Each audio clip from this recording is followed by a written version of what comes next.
Baik, Assalamualaikum warahmatullahi wabarakatuh. Salam sejahtera bagi kita semua. Perkenalkan, nama saya Sylvia Anggraini. Saya dari Prodi Sosiologi.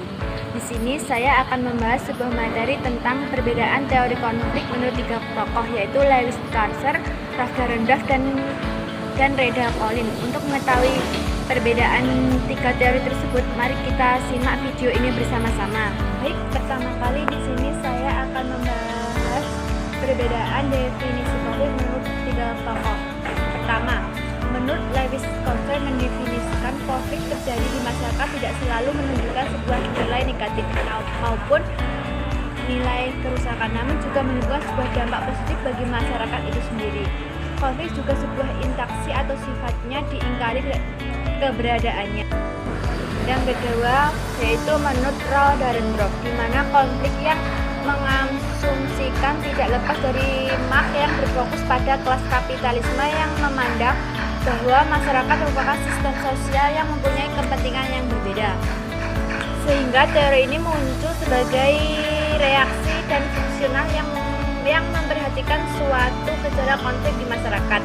Yang ketiga adalah menurut Reda Collin, konflik merupakan sebuah proses kehidupan di kalangan masyarakat, namun konflik tidak mempunyai sifat baik atau buruk, dan konflik di masyarakat terjadi sebagai faktor individu, latar belakang budaya, perbedaan kepentingan, dan perubahan moral.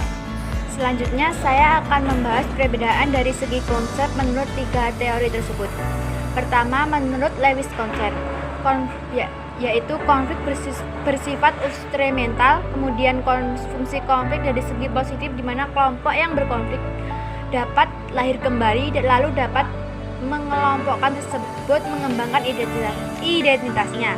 Kemudian tindakan konflik berbeda dengan rasa permusuhan, di mana konflik dapat mengubah waktu berhubungan dari pelaku. Kemudian konsep menurut Ralph Dahrendorf, yaitu pertama, adanya heterogenitas kerja. Kedua, kemakmuran lebih banyak dari taraf hidup yang semakin meningkat. Ketiga, standar politik demokrasi yang lebih terbuka dengan saingan kapitalisme yang lebih jelas dan sehat. Ketiga, menurut Reda Collin, pertama, konsep integratif, di mana suatu masyarakat memiliki perbedaan namun mereka bersatu sehingga terciptanya sebuah harmonis. Yang kedua, konsep asbobia merupakan suatu perilaku yang tidak terpuji sehingga hal ini sering menimbulkan suatu konflik di golongan masyarakat. Selanjutnya saya akan menerangkan perbedaan bentuk perilaku konflik dari tiga teori tersebut.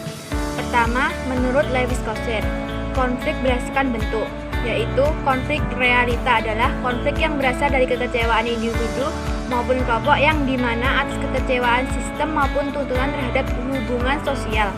Contoh, seorang karyawan yang mogok melawan manajemen perusahaan. Kemudian konflik non-realita adalah suatu konflik yang terjadi bukan atas dasar tujuan persaingan yang berlawanan namun terhadap kebutuhan tertentu dengan merendahkan suatu ketegangan. Contoh di masyarakat yang masih tradisional balas dendam dengan menggunakan ilmu gaib. Kemudian konflik berdasarkan tempat terjadi. Konflik in group adalah konflik yang sering terjadi dalam kelompok atau anggota sendiri. Kemudian konflik out group adalah konflik yang terjadi kelompok atau masyarakat dengan kelompok atau masyarakat lainnya. Kemudian menurut Ralph Dahrendorf, pertama, konflik terjadi dalam peranan sosial, di mana disebut yaitu konflik peran suatu individu yang menghadapi berbagai ekspektasi yang sifatnya berlawanan dari segala macam peran yang dimiliki golongan masyarakat. Kemudian konflik antar kelompok terorganisir yang tidak terorganisir. Kemudian konflik antara satuan nasional seperti politik antar negara maupun organisasi nasional. Kemudian menurut Reda Collin, pertama, teori konflik stratifikasi adalah di mana seorang harus menyusun materi yang mempengaruhi interaksi. Kemudian konflik antar suatu organisasi, di mana suatu organisasi akan berkonflik dengan organisasi lainnya sendiri karena di dalamnya adanya suatu kepentingan individu yang beredar di antara masing-masing kelompok. Kemudian konflik dengan melihat nilai budaya seperti dengan kepercayaan dan ideal dari sebuah sudut kepentingan sumber daya alam dan kekuasaan. Demikian penjelasan materi dari saya, semoga bermanfaat untuk teman-teman sekalian. ada kurang lebihnya saya mohon maaf. Assalamualaikum warahmatullahi wabarakatuh.